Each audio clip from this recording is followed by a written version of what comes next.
One of the things that's very important when you drive to a new place is knowledge of the local area, where you can go, where you can't go, how much it's going to cost you, and so on and so on and so on. And when you have road signs up everywhere informing you that you're entering certain zones, they have to be transparent and they have to let you know exactly what you're letting yourself in for. Because if they don't and they try and fine you or charge you, it can be very questionable when it comes to court.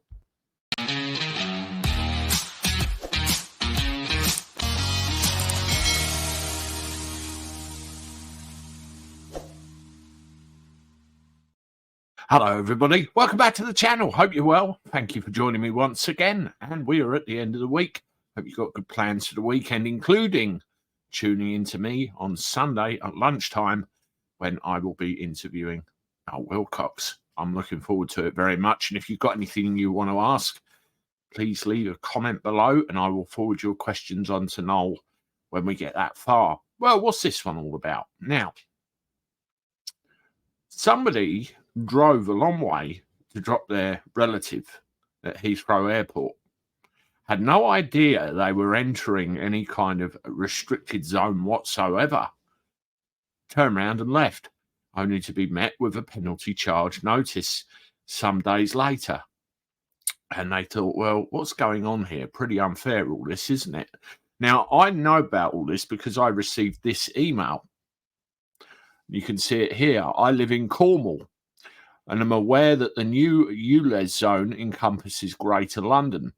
All I've heard in the press and on the media is that if your car is not ULEZ compliant, there's a charge of £12.50 a day to be paid if you use that area.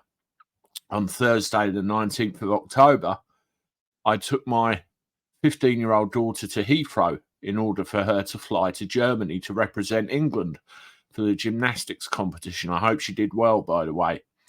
As I exited the M4 motorway, I saw a sign saying ULEZ zone ahead. It was dark and raining heavy, wipers on double speed. I drove to the Premier Inn Hotel, I know where that is, that'll be on the Bath Road, and dropped her off, then rejoined the motorway for my journey home. I was unsure if I'd entered the ULEZ zone, but had seen no signs or markers to indicate that I had.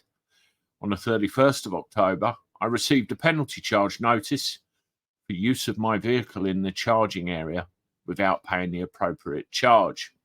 I would gladly pay the £12.50 to use my vehicle in the zone, but the charge notice was demanding £90. Perhaps because I live a long way away from the area, I was not aware that the charge had to be paid before entering the zone or shortly afterwards. The signage was very poor or non-existent. How am I expected to know when or if I entered the zone? There must be thousands of people who visit the area every day who are non-compliant, vehicles unaware of the boundaries of the zones and the method of payment. I feel this is totally unfair and needs to be brought to the attention of the general public. Well, that is the point right at the end there. I was unaware. Where does it say on the signs? Where are the boundaries? How do I know? This is the whole argument. And this person is absolutely correct in their assessment. It will cost unsuspected members of the public an absolute fortune, and hopefully this is something that can be dealt with. Now, in my experience with TfL, they're stubborn, a pain in the neck, and won't cooperate because they just want either the £12.50 or, if you fall foul of it, the fine. The best thing to do is kick, scream, and take it all the way, involve your local MP if you have to. That's what I had to do when I was in that position, and I won. They do listen eventually. Anyway, thank you very much for listening. Make sure you subscribe for more information and more updates. Give the video a thumbs up as well. Obviously, comment and share. I look forward to talking to you again soon. Toodaloo.